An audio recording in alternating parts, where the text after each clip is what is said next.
IWC, El Masucio de los Sucios.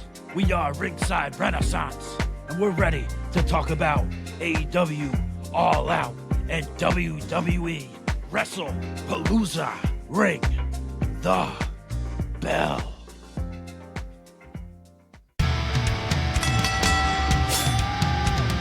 You are now listening to the Ringside Renaissance Wrestling Podcast.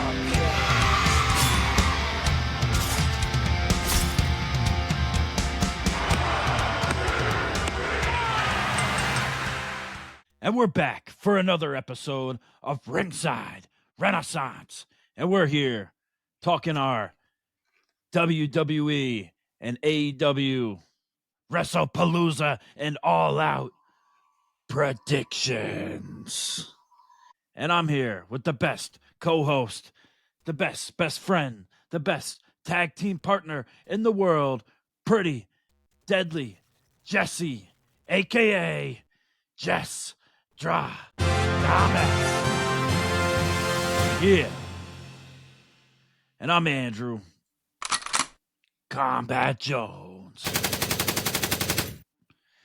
And we are busting open approved as seen on Netflix and the bad boys of the wrestling podcast world. Yes. Like I said, El Sucio de los Sucios. Yeah. Something like that. Rosetta Stone. And I also got to tell you, in a way to get Kombat Jones rocked up is if you hit like, share, and subscribe. So if you want to see him half chubbed in the comments, do those things for us, please. Yes, the young people call that bricked up. Bricked. So as I'm told. Okay. And we are rated RR for Ringside Renaissance. Check the merch. Link in the description below. Go get some merch, baby. You go get some merch. Yeah. We got a weekend of extreme wrestling ahead of us. No counter programming because, you know, Tony Khan didn't want the wrestling world to fight. That's the only reason why he changed the time from 8 o'clock to 3 o'clock p.m. But man, oh man, I'm a little bit disappointed in you, bro. All Out's in Toronto and you're not going. Like, I thought that's your new thing. Like, you're able to venture to Toronto for wrestling events, but not I haven't for been All to Out, Toronto. apparently. I've never been to You went Toronto. No, I went to Montreal and I went to Quebec City. Oh, that's right. Yeah. Quebec. Much love to all of our Canadian fans out there. Quebec. Yeah, even though they didn't support Karrion Kross. But this weekend, after I watched AEW All Out and WWE Wrestlepalooza, the following day, I will be venturing down to New Jersey to WrestlePro to see the Killer Smoke Show. Oh, shit. With Killer Kross and company. Man, oh, Mike man. Santana. Yeah. Mike Santana's going to be good. Yeah, You know what's great is that, like, wrestling is on the road, apparently, but it's going to be in the air and overseas, too, because we do have an announcement that WrestleMania 43 is going to be taking place in Saudi Arabia, and there is a lot of people in the IWC that think this is not a good idea. But it's funny how the same people in the IWC that are complaining about this are going to be the ones live tweeting and wanting, like, reactions during that said WrestleMania. Keep the same energy. When WrestleMania is in Saudi Arabia, keep the same energy that you're having now about not watching it and boycotting WWE, because you all are going to be watching it. You're all going to be tweeting about it. It is what it is at the end of the day. That's what I wanted to get your take on, if you thought how you felt about it all, because of course that they did release that like the reports came out, and then we got a report that we were going to have Triple H was going to have a special announcement press conference. Mm-hmm. And we pretty much assumed that that's what it was going to be. I mean, it could have been something else, but that's what it ended up being. And then we had the dead man, the Undertaker, sitting there with his glasses. We had Liv Morgan returning. Bianca Belair. Bianca Belair just sitting there praising Saudi Arabia. Like Michael Sean Hickenbottom was there. 6 million. Looked like they were reading off a script. A lot of people were saying they didn't look very happy. They were, it was very interesting. And then whatever his excellency, as they had to call him, did not want to sit next to Bianca Belair. They had to change her seat. And then she proceeded to talk about how much Saudi Arabia has changed and how progressive they have become. Yeah. Progress, not perfection, apparently. I don't know. Yeah.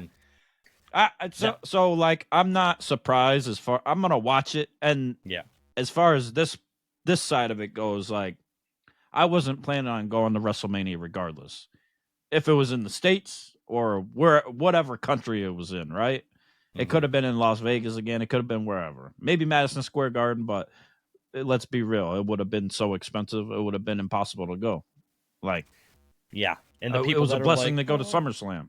We can't travel to go to WrestleMania. Sure, you can. Go travel to Saudi Arabia. Go ahead. Yeah, you can. You can do it. Go ahead. And you know what? At the end of the day, like, what do we call this? The business, like the wrestling business, right? And like, I can't even imagine the number that Saudi Arabia put on to host WrestleMania. That, like, how much money they're paying WWE for it, right? And and then you have the AEW faithful that are like, oh, stick with Tony Khan. He would never do that. If Saudi Arabia cared about AEW enough to offer them an event over there, you bet your ass Tony Khan would take it. Like, that's true. They already went across overseas in general, so they probably would. And could we see it happen in the future too? It's very Saudi possible. Arabia don't want nothing to do with AEW. That's why they don't go there. Like, it just is what it is. At the end of the day, it's a business. Like, you can't. Like, I'm thinking maybe another continent that might work out for them. Yeah. But I don't know. know. Yeah. Antarctica. Well, I was thinking like India is a continent, right? It is not. That's a country. Oh, India is a country. Okay. Yeah. Yes.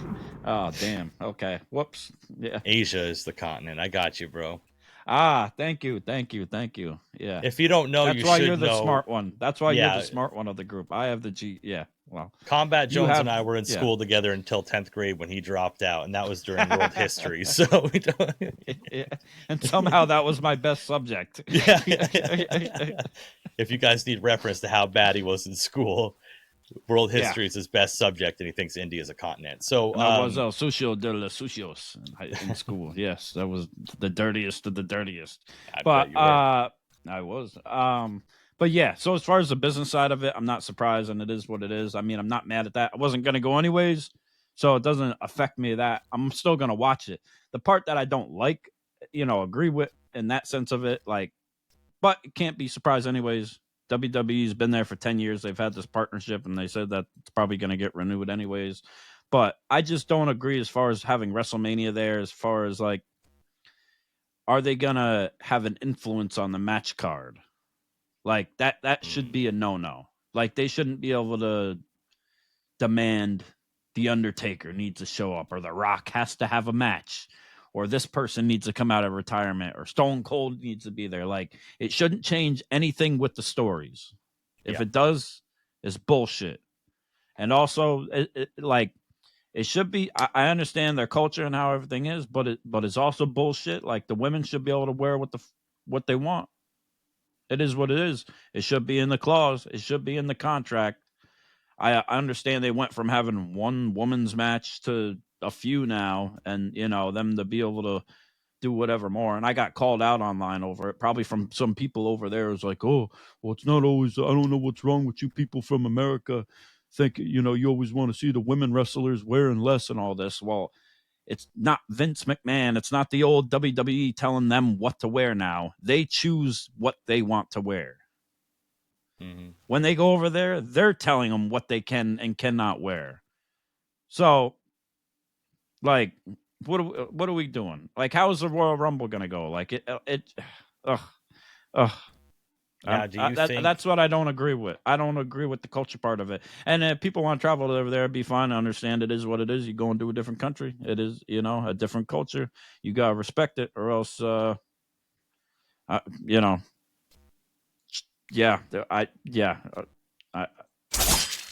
Yeah, I don't know. Yeah.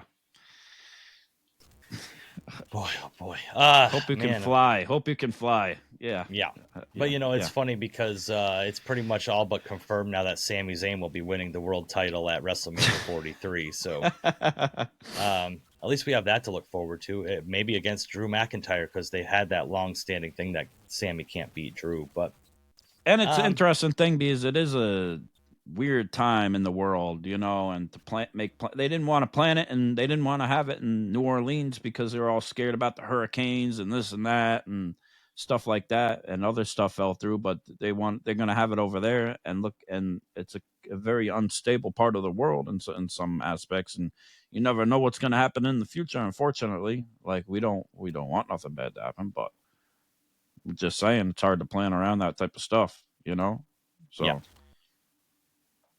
So we'll wait and see what happens. Like I said, I'm sure we're all going to watch. We're all going to, make our little comments about it. But, I try to keep what's happening in the ring in that aspect, and do you think they're going to change the match card because it's over there? Do you think that they have the creative control because it's over there then? Do you think? I don't think so, because you look at they have in the past, but that was kind of but not that's recently. why they've done those other ones, because it was like one-offs, and it was like they were almost like sort of house show-ish with what they picked and how they went. This is a complete different thing because this is the Royal Rumble. This is WrestleMania. This is the real stories. So how much are they going to sell out? And then during the whole feed of the announcement, the press conference, sell the whole chat live stream, just negative comments the whole time. Yeah. Business are there to make money. If you listen, if you want to watch a business that doesn't make money, then there's a different channel you can go to watch that one. True. Go. I like how people brag and they get on us about how we talk about numbers on the internet and stuff like that, and it's that's how successful businesses run. Oh, WWE's pricing out so fans can't go and watch these events. It's a supply and demand thing because they still sell most of these tickets, if not sell out. So people are still wanting to buy those tickets. So it's not their fault. They can charge $5,000 for a front row seat and people pay it, and AEW can only charge $167. That just is what it is. I mean, it's supply and demand. It is what it is. WWE's a hot program right now.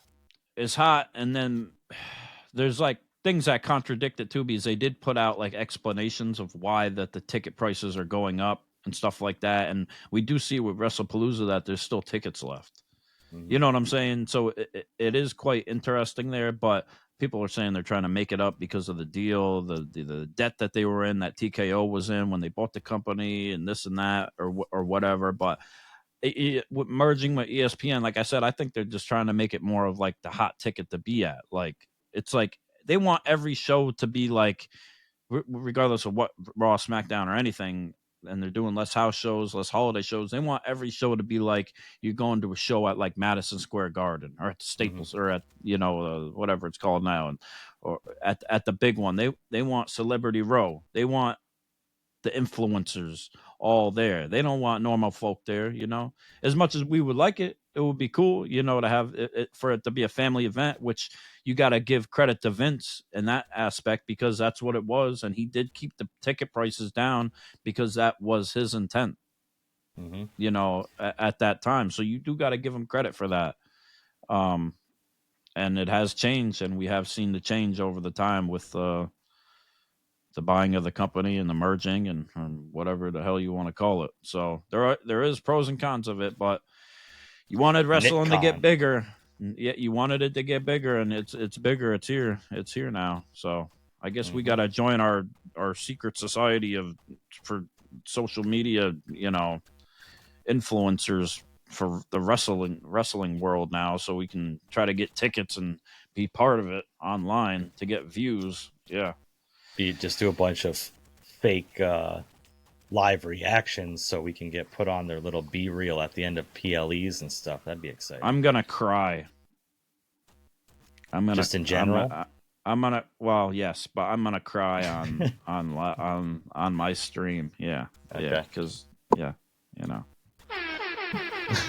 sells, baby. Drama sells. Yes, it's becoming a thing. I don't know. Yeah. Hey man, well, you know what they're also trying to sell to us this past week was NXT Homecoming, man, which led to a lot of different conflicting views. And I gotta say, a shout out to our friend Isaac over in Australia. He's been a follower of ours for a long time, and he wanted us to touch on Tyler Breeze returning last week, and we forgot to touch on it. But it was cool to see him during the original, like the last week's Homecoming, then this week's Homecoming with all the old stars coming out. We had Finn Balor come out to the old entrance theme, and Mommy was there, and you know, the only people Vaquer. that were probably sitting at home tearing up with a box of tissues and probably using those tissues for something else was the Undisputed Era, who was a big part of NXT Black and Gold that were not able to be a part of that event last That's true. Tuesday night. They didn't get any shout out. I don't think we saw any type of Sasha Banks shout out either. Yeah, there was definitely a few they left off the list. But hey, that's how it goes. AEW want to do the same thing. They all want to do the same thing. But yeah, when the main event, Stephanie Vaquer, Rhea Ripley, Lyra Valkyria. Yes, that's what it was. They did their special move, and they pointed at Booker T and Shuck it, duck it, quack, quack. Shuck it, duck it, quack it, quack it. Put the gas mask on. Oh, yeah, man. Yeah. But, yeah, it caused a lot of controversy, but it was a hell of a show. I think interesting with the whole TNA thing with the live tweets going out from Mike Santana, and then yeah, I don't know. They made it seem like it was kind of like real, like they got real beef, but as we said, I think it is gearing into some type of invasion angle, or it might go into some type of war games type of thing, or something, which I think is smart. They should do. But yeah, William Regal was there. Yeah, war games. Yeah, Triple H and Shawn Michaels started it off, which was cool, and they were back at Full Sail, which is awesome. But it was just a great show altogether, the way they did it. Joe Henry was there. He's back to how whenever, they've been doing it, when wherever they say his name, he just appears. Yeah, it was cool. A lot of people weren't happy that Grayson Waller was the one that announced the match between Trick Williams and Obafemi for the TNA title and the NXT title at the same time. Both titles are on the line. So, but whatever. We'll see what happens. It was cool. Obafemi is a beast, bro. When he goes up to the main roster, if he's used right, there's like Obafemi's going to take everybody out, man. That's going to be. Yeah, I don't. Yeah. They can't keep him in NXT too much longer. He's got to be moved up at some point and just wreck shop when he goes to the main roster. I mean, that's going to be amazing. Carmelo Hayes was back. He was teaming with Trick. We had Bianca Belair there. Shayna Baszler was even backstage. Like, yeah. It was cool, man. It was cool to see. Yeah. I mean, I don't know. Like, these one-off things kind of, like, I don't really grab me a lot of times because it's like, what does it do to progress the story forward? And I'm just like, okay, so we're going to put the story on hold just to have one of these one-offs, just like the Raw reunions they used to do and stuff. But yeah. As I'm getting older, I guess I'm getting a little bit more into the nostalgia. Shout out us going to Blink-182, really? And so like the little, the little nostalgia things they do kind of grab me a little bit more now, I guess. So, oh, that's cute. It hit me in the feels. I think my favorite part was Finn Balor, though. Getting to see him come back and do his whole spiel, and he said he missed it. That felt good. He said so. Like, hopefully we get that Finn Balor back. Because the whole crowd does it, so cool. And that was one of the best parts of NXT. They left out Karrion Kross, so we still want Kross. We didn't see anything in the video package, I don't believe. So that sucks. He did tweet about it, though, right? He did tweet about NXT Homecoming. Yeah, he did. So yeah, I loved it. Yeah. I mean, it was, like I said, the one-offs kind of sometimes don't grab me, but I enjoyed it for what it was. I mean, I don't know if it was, you want to call it like a ratings ploy. That's what a lot of people online were saying and stuff. But I don't think NXT is particularly like worried about the ratings. Yeah, the ratings did go up with it too. Of course, it did draw a little bit more from what we saw. But that's to be expected, and of course, that's kind of what if you're going to go for, if you're going to bring all those people in, you would expect they're going to go up. But we just watch it for the plot and the storylines. We don't watch it to see the other moves and angles of the camera and stuff like that. Of course not. I watch it for the plot. Yeah, for the plot, for the storyline. Yeah. I watch it for the articles. Yeah. Okay. Well, guess what? If you watch for storyline, plots, in-ring promos, interviews, a lot of talking, then AEW isn't for you. That's what all these sickos have been saying. All 496,000 of them that watch Dynamite every week. Well, I'm not mad about it in a certain sense because, it is an alternative product and it is good to have it out there and people are happy with it. The people that do watch it. So that's good for them, and it shouldn't be the same as WWE in the end because then what fun would it be? And they shouldn't try to compete in that sense either. And people shouldn't get so butthurt when they talk about that it's not equal because it's not. It's not on the same level. There's nothing wrong with what it is though either. Because there needs to be a place for that and another product like that, too. So it is what it is. Yeah, and it's fun in that sense. Yeah, I don't mind it. And I agree with everything what you say, except for like the booking and like the format and stuff lately just hasn't been grabbing me. But we've mentioned it many times in the show that like we've been AEW followers since the original Double or Nothing. Like I've been there was a time when I was all AEW and no WWE. Like that's just same. how I was for a long time when it first started. But I mean, it just is what it is. Yeah. I mean, the product's just not great to me right now. Yeah, there's two things as far as like the AEW thing, and it's like they do have storylines and they do long-term storytelling.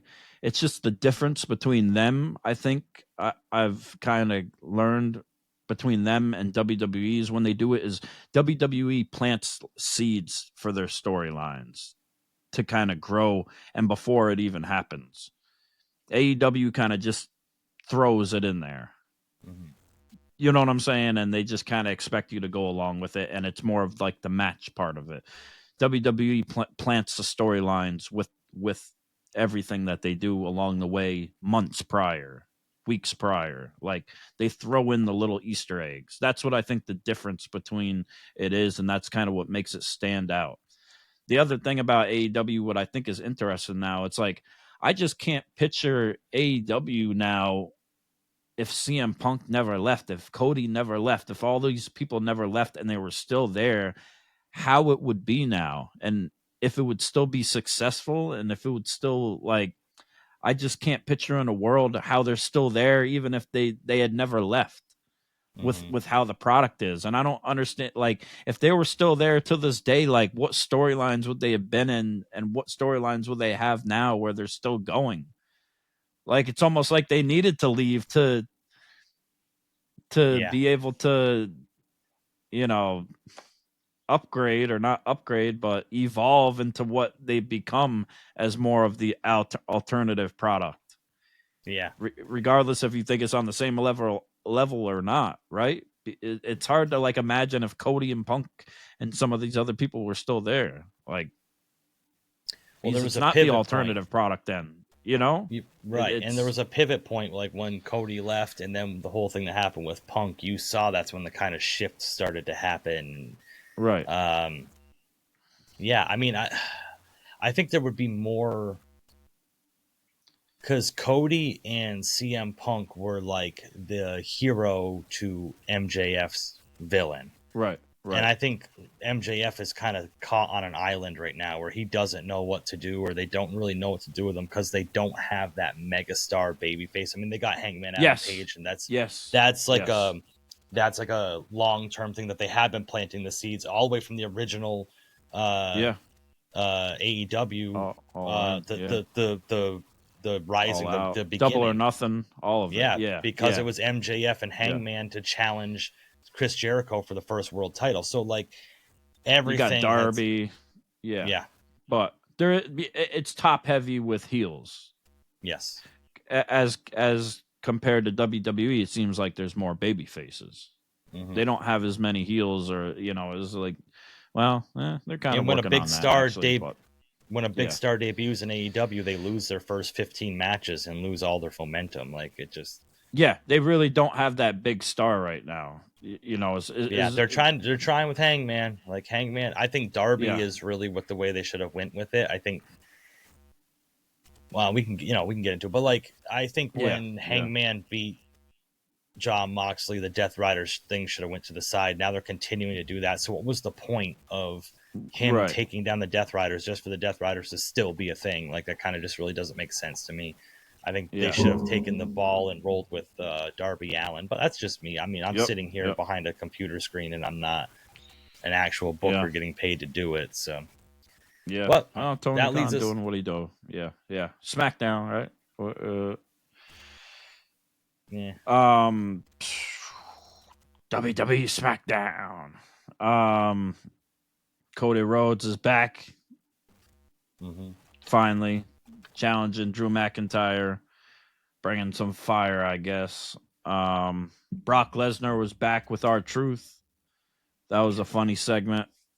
R-Truth is back to being R-Truth and Ron Cena, I guess. Yeah. I don't know. SmackDown kind of didn't grab me this week. I mean, it was cool to see Cody back because he's back from being a street fighter, I guess, and now he's a ring fighter again. But Yep. And he has injuries done. I actually liked Tiffany Stratton and Jade Cargill. I thought it was a good do-over from what I didn't like at SummerSlam. And I didn't like the match at SummerSlam at all for multiple reasons. And I thought Jade looked like she took some steps ahead in this match. And I thought Tiffany Stratton looks good too. And and what they did and just throughout the match, and then the ending, and then like the spear through the barricade and everything. I thought it was good. I like where it's going. I'm not crazy to see Nia Jax back, but it's got to happen. Wait, you're not a big Nia Jax fan? I didn't know that. No. Now, so then also was it with Worlds Collide? We had Dom Mysterio win the AAA championship, and that kind of feeds into, like you had mentioned in our opening segment, and like that also feeds into like this whole Dom. We had Dom backstage with Rusev. That's really interesting to see Rusev kind of going after Dom a little bit. It's I don't. That's heel on heel. I don't really know where they're going with that. Maybe to get the title off him to keep him in AAA. What's next for Dom? Yeah, interesting. I mean, he's at the top of the world right now, winning that AAA title, which was a hell of a match, which was a hell of an event in general. Mm-hmm. Worlds Collide. It was nuts. Mr. Iguana. I was going to say, I was waiting for that. Psycho Clown. Yeah, I was waiting for you to. Psycho Clown. Mini Man. Okay. He's impressive. I like Mini Man. I bet you do. Yeah, I like that. That's what you call your Dom, huh? Yeah. Well, it's all in comparison, Yeah, shortcut. Yeah, exactly. Yeah. It's a man. That's why they call me Complex Jones. Complex Jones, right. Baby. Yeah. It looks like a baby holding an apple. I got you. So, then on Raw, we continue to have the Jey Uso LA Knight feud kind of boiling. That's interesting. That's interesting. I think that's going to come into a head at WrestlePalooza. Okay, yes. So we got it at SmackDown, and then we got it into Raw. Like, Jay kind of got his receipts, so what he thought in SmackDown, right?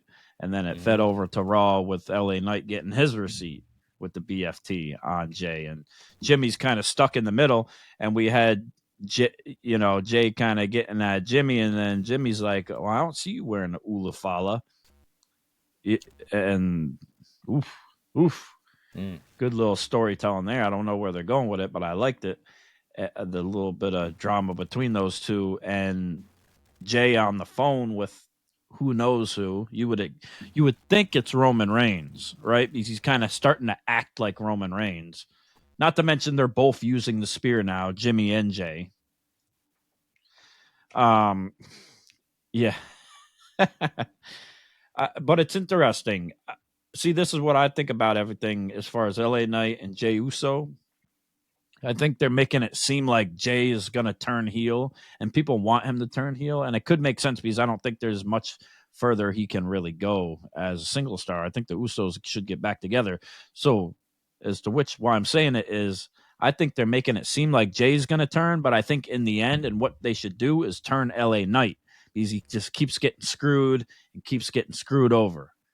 Over and over again, and there's no more arc for him. He's not going to be the champion. LA Knight is not going to hit that high as a babyface. I don't think, in my opinion, I don't think he should. I think he's got way more of a chance of doing that as a heel, and I think that what we've seen from him and more attitude from him is less than we've had in the past with how he connects with the audience too, and kind of gets over. So I think that's what they should do. LA Knight should turn heel. Yeah. I agree. He just keeps getting a little more pissed off and a little more. He's got that chip on his shoulder and a little. Yeah. You just spoiled my prediction. Oh, really bummed out about that. Well. Yeah. You can predict. You can predict it down to the Kombat wire. Nah, it is what it is. Speaking of predictions, do you want to get into our AEW All Out and our WWE Wrestlepalooza predictions for this weekend? Yes. Well, AEW All Out predictions. There's a whole match card here. Lord, a whole lot. We're gonna run through this quick, otherwise we're gonna be here until Saturday. So yeah, the tailgate show, the tailgate brawl. I think. It is what it is. I don't know.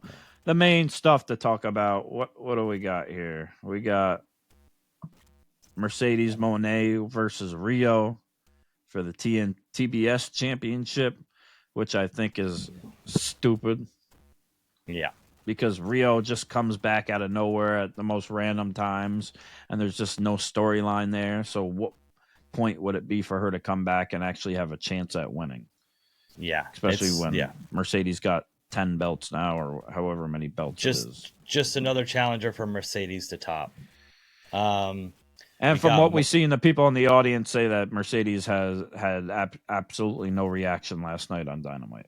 Yeah, well, yeah, they have that piped in sound. It makes it sound really good on TV. Yeah. Darby Allin versus Jon Moxley in a coffin match. I'm looking forward to that one. I want to see that. I like that. But, I mean, we've kind of seen it over and over.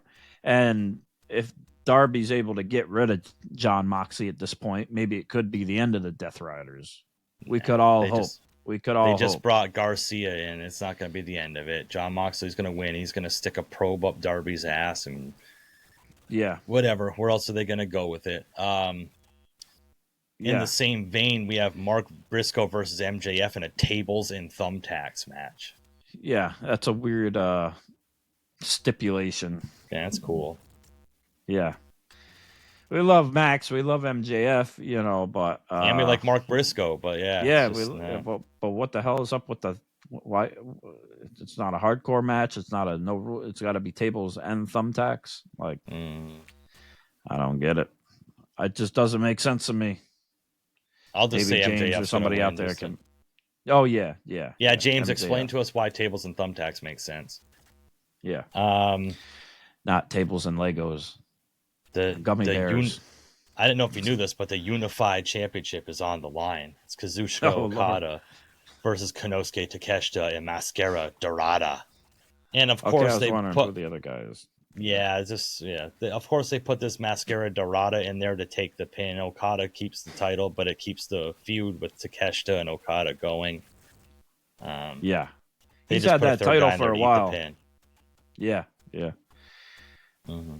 I'm kind of getting sick with Okada with all this. Yeah. With but tired of it. I guess I was tired of it a year ago. The AEW World Tag Team Championship 4-way ladder match has now been all figured out with who's in it. Mm-hmm. The champions, of course, are Brodito. Yes, Brodito. I think the young bucks are going to get the titles back now. I think the best thing to do is for the company is actually get the Young Bucks back over and turn them back good and get people behind them again after all the bullshit that they've been through and stupid storylines and controversy and Jack Perry and losing all their titles in the company and the EVP status and everything. I think that it probably would be a good thing because I do like the Young Bucks. I liked them at the beginning. I think that they're a good tag team when it comes to everything they do and their combinations and how they work together. I think they're very good in the ring together and they understand that, but it's just their politics and the way that they act and just the way that they present their matches is the problem. But now, I think as far as in-ring, they are great, but now I got to tell you, man, I was really going with Hechicero and Josh Alexander winning this. That was my lock-in pick for the night. But after you said that, you just mentioned a very key name in this that I didn't think of before. And remember when the Scapegoat returned, originally it was to help the Young Bucks win a ladder match. Oh, okay. So do we see the return of Jack Perry to help the Young Bucks? Jungle I wonder, Boy Jack. Yeah, where is Jack? But guess what? He been?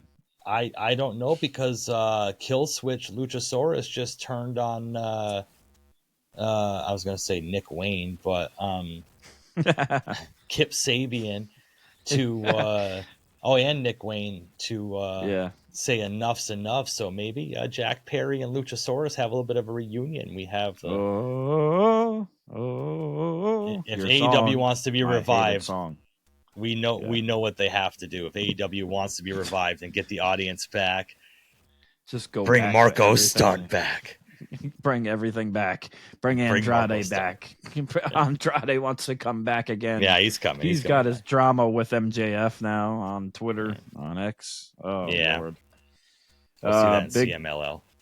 Yeah, exactly. Big Bill and Eddie Kingston making his long-awaited return. Eddie Kingston's winning that match. No way they're bringing him back to lose. And Big Bill's seemed to have been getting over more since Jericho hasn't been on TV. What a surprise. Excuse me. What a surprise. But, we just want Big Bill and Enzo and Cass back wherever hell it is in WWE or NXT. That's what we need. But figure that neither here nor there. Yeah. We have the women's. The Women's World Championship. Yeah. Timeless Toni Storm against Jamie Hayter, Chris Statlander, and Thekla.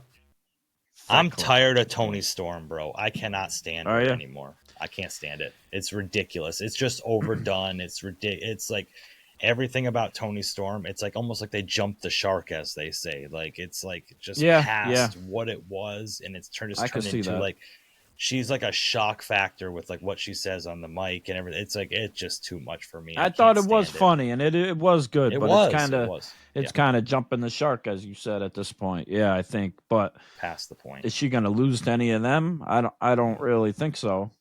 Don't believe so. No, I don't think so either. Her and Jamie Hayter had some problems. I liked going back to the last week when they had the Sky Blue with her and had the match. She came out kind of as a Sandman and did the whole ECW thing.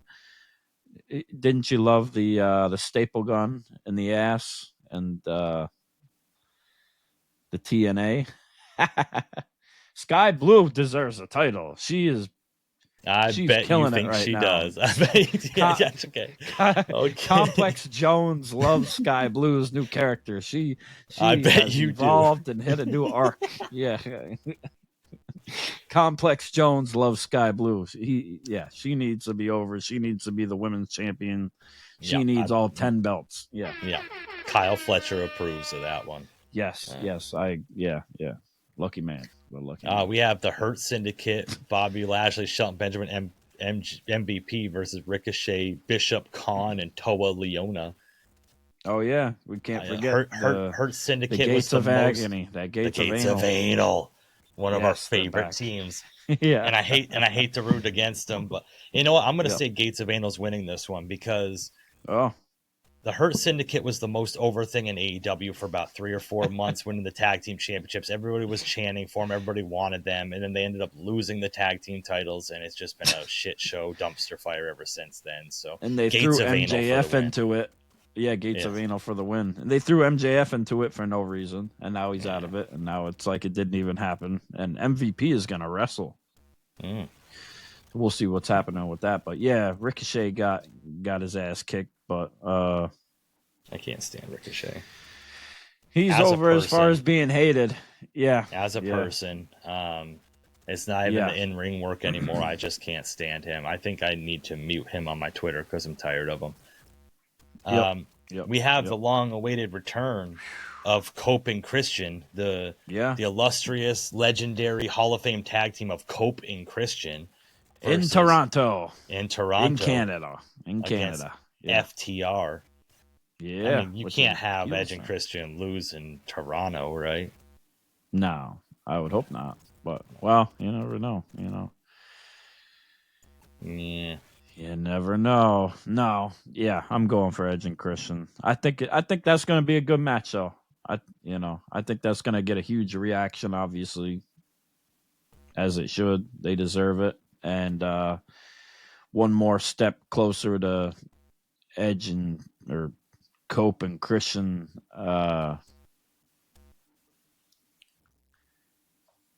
Banging? Yes, exactly. Okay. Being closer again. Yeah, scissoring again and coming back together and showing that love for each other that Christian doesn't want to do, apparently. I don't know. Yeah. It is what it is. Or maybe they'll keep the same gimmick going. I don't know. Maybe they'll Christian. just play hard to get. Yeah. That's kind of like Jones' favorite game. Yeah. Yeah. Oh, baby. All right. Baby. And then finally, for the AEW World Championship, Hangman Adam Page defends against Kyle Fletcher. And if any member from the Don Callis family interrupts or interferes with this match, it's a disqualification, and Hangman gets the TNT Championship.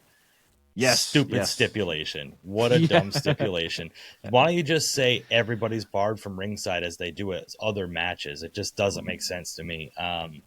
The Proto Star. He told Hangman that he wasn't better than him when AEW started, when he won the championship against Omega, and definitely not now. Is it time for the Proto Star, the new rising star of AEW, Kyle Fletcher, to take out the Hangman Adam Page? Nope. Hangman wins. Yep, Hangman wins, especially with all these stipulations on the line. It just wouldn't make sense. Going to give up all these titles, but he gonna have to. It might help put Kyle Fletcher over even more. We know he can work. We know he's got what it is in the ring and outside of the ring, because skies are blue, baby. Here we go. But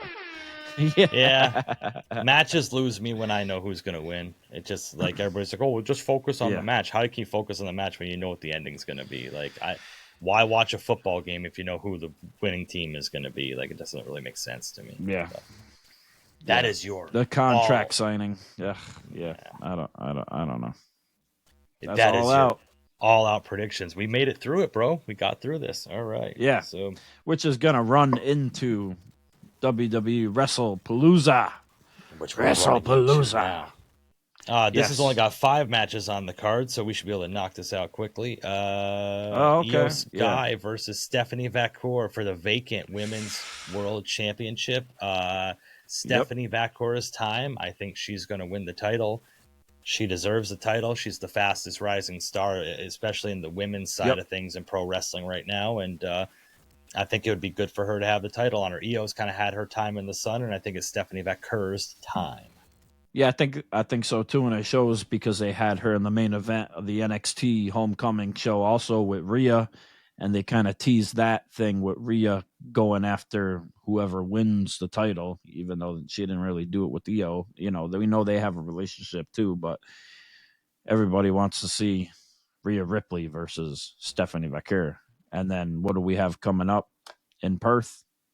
Another PLE where Rhea is from. So that should be interesting for the championship there. So Stephanie Vaquer has got to win, and that's what Pretty Deadly Jesse predicts also. Same with Complex Jones. But yeah, I you know what I love about the whole thing too the most is what we've had going into it with Asuka and Kairi Sane, because they've been hilarious backstage and playing into it with Asuka getting involved. So I think that can kind of that will probably take place in the match somewhat and probably cost Iyo the match, and then that'll add more to the fuel to the fire for probably Iyo Sky versus Asuka in the end. I'm thinking, yeah, that'd be which great. is And cool. then Iyo's got Rhea as kind of like the anti-friend that they've been kind of teasing for a while to help out against the Kabuki Warriors. So that makes a lot of sense. But they've been real funny. Like Kairi Sane is real funny lately, and Asuka real funny. You know, and Asuka kind of throwing Kairi Sane into the fire and everything, and just dragging her around and stuff like that. And they're showing off their personality and their humor. So I think that's good. Yeah, me too. While being bad. Yeah, I like it. We have the tag team match of the century. The Usos reunite to face the Bron Breakker Bron Bronson Reed Bron Breakers, and this is going to be the Vision, as they call it. This is what you were talking about earlier, and I am feeding into this. This is my prediction: is that it's been a red herring the whole time, and LA Knight is going to come out and cost the Usos the match and join the Vision. It seems like he's got to get involved now because he's been so much part of the storyline, right? And it's just the Usos versus Bron. So LA Knight's got to come out and get involved one way or another and cost the Usos a match, I would think. And but it's going to be cool to see the Usos back together. Hopefully they're back on the same page. Hopefully there isn't more division between them. It'd be interesting to see if they do turn Jay, though, if he was on the phone with like Paul Heyman, but that kind of also doesn't make sense. And they would kind of have to fill in the story gaps there. But LA Knight needs a turn. That's what they got to do. And Bron should go over, and they need to win. Take out the Usos, get them back together. It makes them take them out, get them back together, tsunami them, let LA Knight join the Vision, which helps with War Games down the line. So they got enough people there, which I think makes sense. And then it also brings the Usos closer back together again, too. Agreed. And then with Roman or whatever they're planning with that, I don't know, but we'll see. But I like it. Yep. So that's Jesstradamus's other pick. LA Knight will turn heel. Bro, you're killing me with that, man. I need to get one of those, man. I'm lacking over here. Make sure you pick up the Jesstradamus t-shirt. Link in the description. Yes. CM Punk and AJ Lee versus Seth Rollins and Becky Lynch, mixed tag team match. I know you're pumped for this. Oh, here we go. Gonna put the Punk hat on. We're ready to roll. We're rocking and rolling. AJ Lee makes her long-awaited return to the ring against its husband and wife versus husband and wife. I know you're pumped for this. This is what you want to talk about. This is where you want to be. I think I know who you're picking. Let us know. Kombat Jones. AJ Punk is back, baby. Yeah. And we had that little promo. AJ came out, set the crowd on fire again. I like the promo. A lot of people weren't thinking it was like over and over. And I agree. It shouldn't have been the last segment. It was great to be in the middle of the show for Raw because it wasn't necessarily like a smash hit, but I think it was good. I don't think it was amazing, but I think they still did good and they did what they need to do. I thought it was funny. I thought Seth and Becky not being on the same page to a certain extent, and after he got slapped by AJ Lee and not stepping in, what was funny.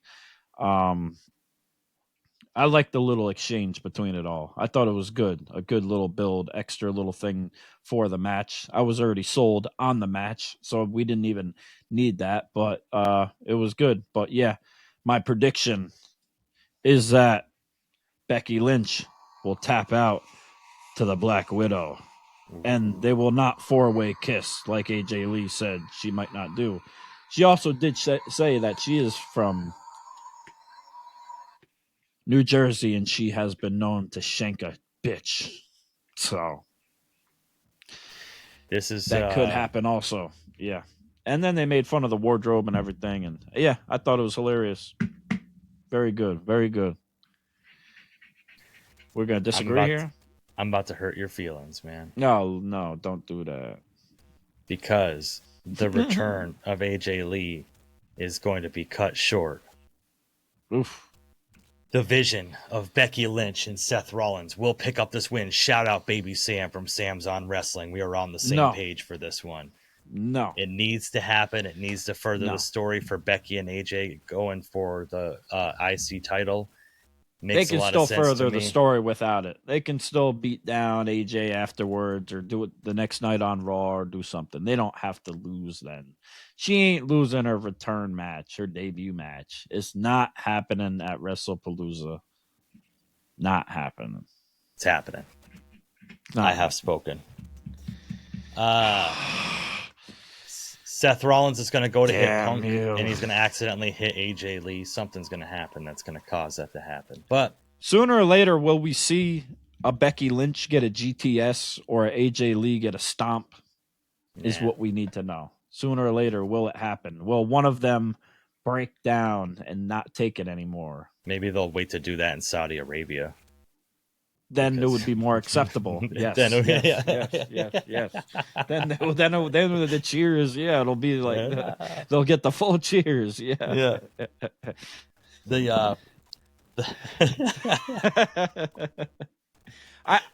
I don't know. I guess it could go either way. I understand what they're saying as far as moving the story line along, but I think it's kind of like a dud of a firework after this whole build for AJ to kind of lose with that. Like, they got to give her some steam or get her over for some bit, because like she's not be able to get like the Black Widow on or do any of her finishing moves to get that pin. Like, it's kind of like, I don't know, it's kind of like a dud, I think.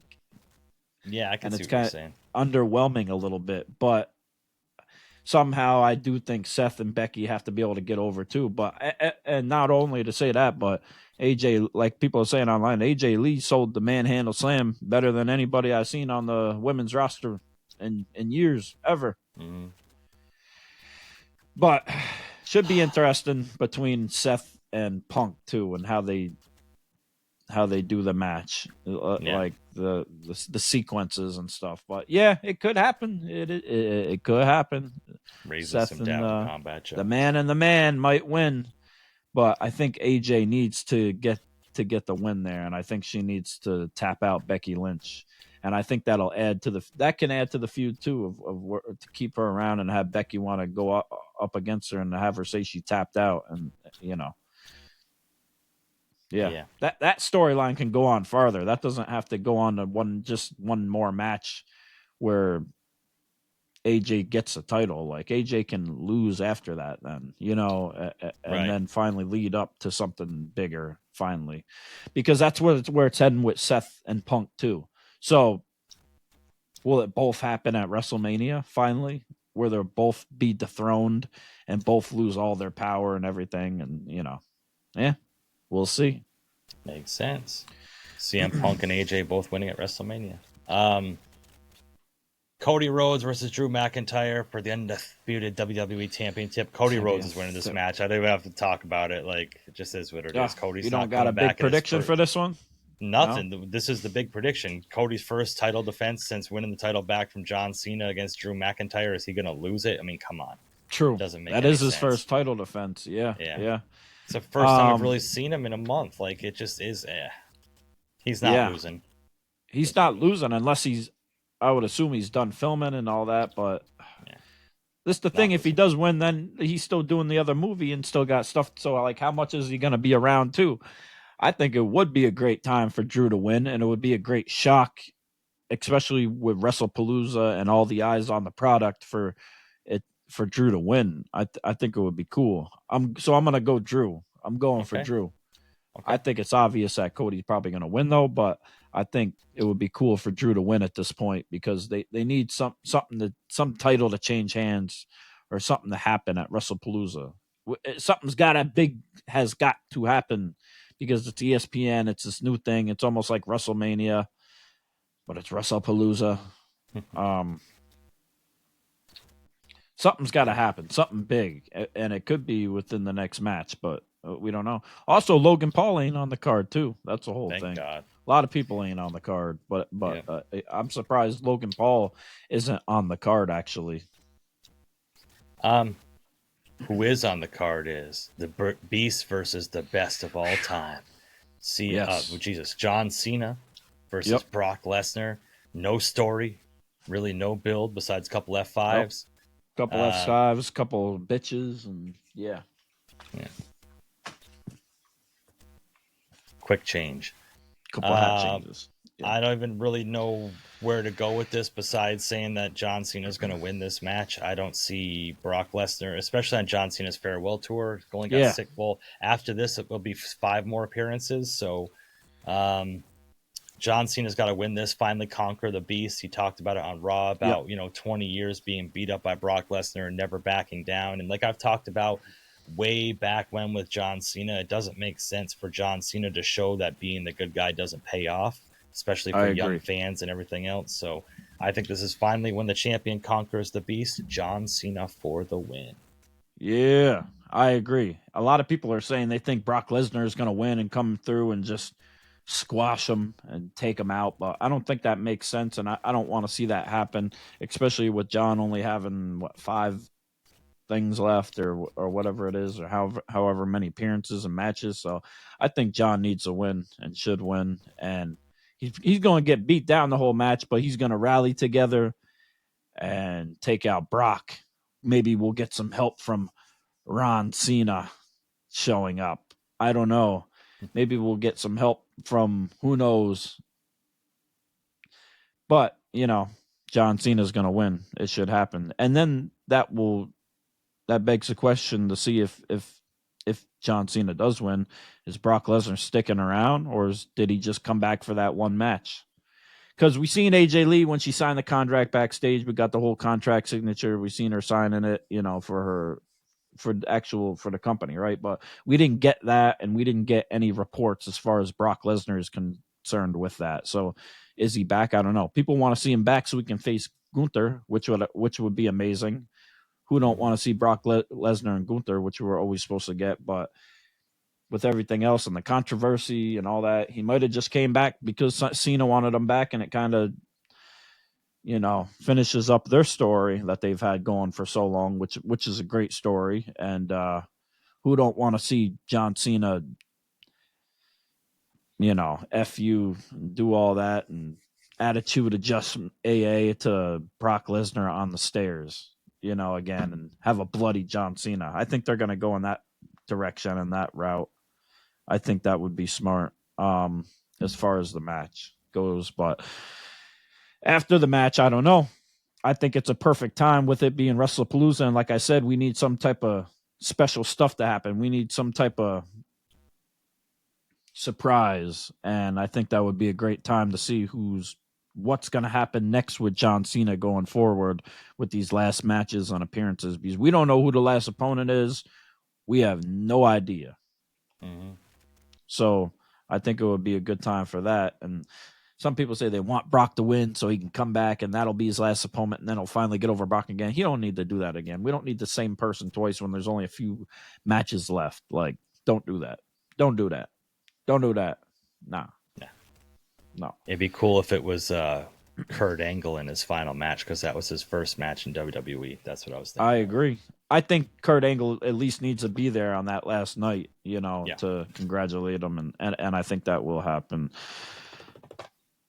Tommy Invincible, baby. Invincible. I don't know about that. But we'll see. John Cena, baby.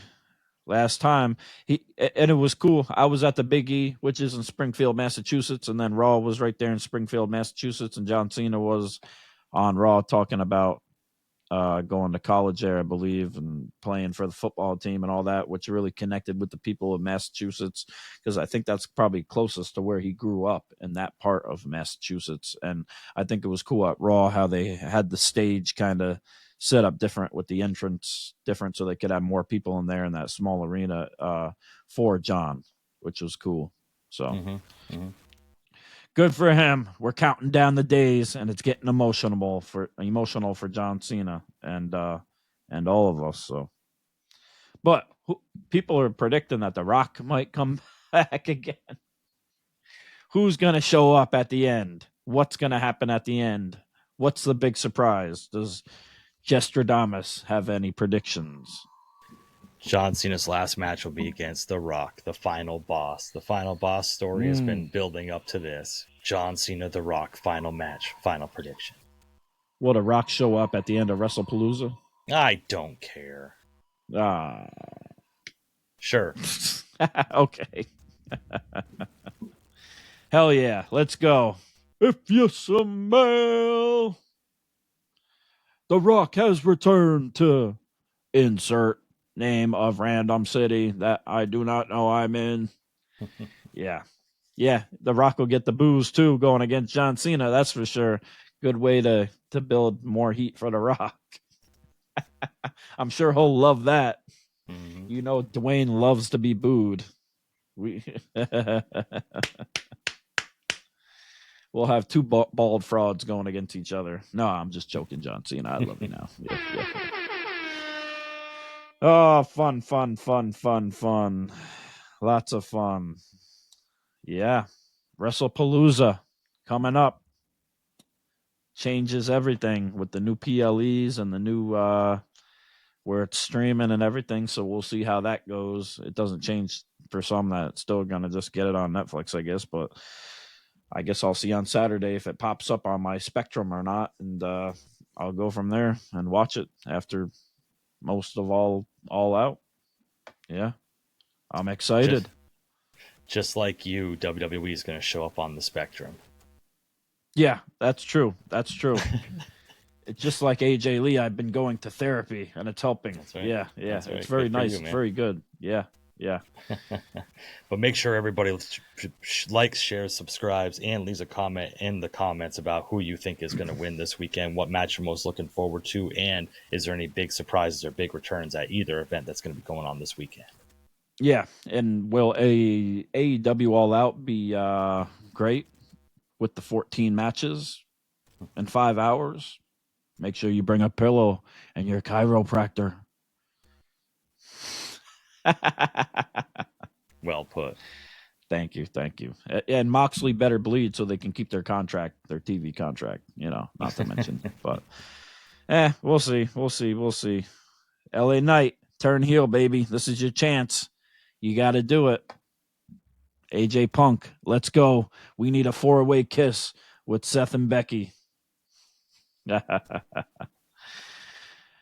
Once again, we are rated RR for Ringside Renaissance. As seen on Netflix, busted open approved. We are the bad boys of the wrestling podcast world. And that is the best co-host, the best tag team partner, the best friend in the world, Jesstradamus.